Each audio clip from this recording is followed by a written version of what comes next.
दुनिया के कई देशों में मंगलवार 7 जनवरी की सुबह बेहद डरावनी रही। लोग सो रहे थे, तभी अचानक धरती हिलने लगी, मकान और इमारतें गिरने लगे। डरे सहमे लोग अपने घरों से बाहर भागे, लेकिन जो नहीं भाग पाए वो मलबे में दब गए।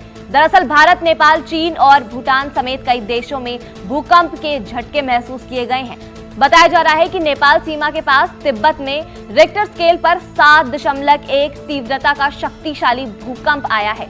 ये भूकंप इतना ताकतवर था कि इसके झटके दिल्ली एनसीआर से लेकर बांग्लादेश तक महसूस किए गए हैं। भूकंप का केंद्र चीन का डिंगी बताया जा रहा है।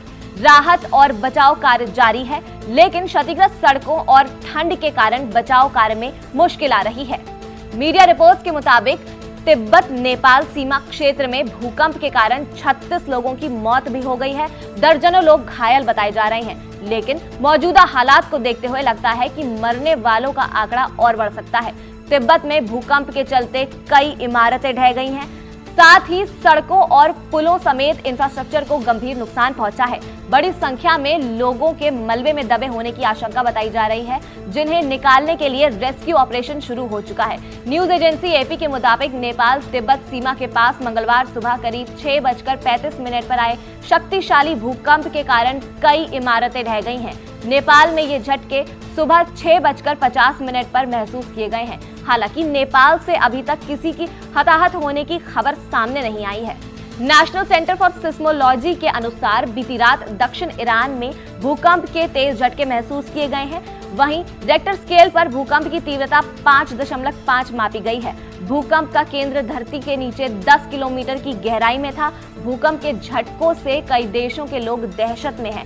मीडिया रिपोर्ट्स के अनुसार तिब्बत में थोड़ी देर में कई बार भूकंप के झटके महसूस किए गए हैं। न्यूज एजेंसी सिन्हुआ की रिपोर्ट्स के अनुसार सुबह स्थानीय समय अनुसार करीब 7 बजे दक्षिण पश्चिम चीन के शिजांग इलाके में 4.7 तीव्रता का भूकंप आया था। इसके बाद भी थोड़ी देर में कई बार झटके महसूस किए गए थे। वहीं भारत में पूर्वोत्तर राज्यों के अलावा पश्चिम बंगाल और बिहार में कई जगहों पर भूकंप के झटके महसूस किए गए थे।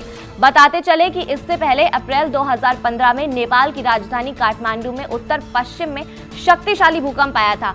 भूकंप की तीव्रता 7.8 मापी गई थी। तब भूकंप के कारण लगभग 9,000 लोगों की मौत भी हो गई थी और बड़ी संख्या में लोग घायल हुए थे। भूवैज्ञानिक के मुताबिक नेपाल धरती के एक ऐसे क्षेत्र में बसा है जहां भारतीय और यूरेशियन टेक्टोनिक प्लेटें टकराती हैं, जिससे हिमालय बनता है और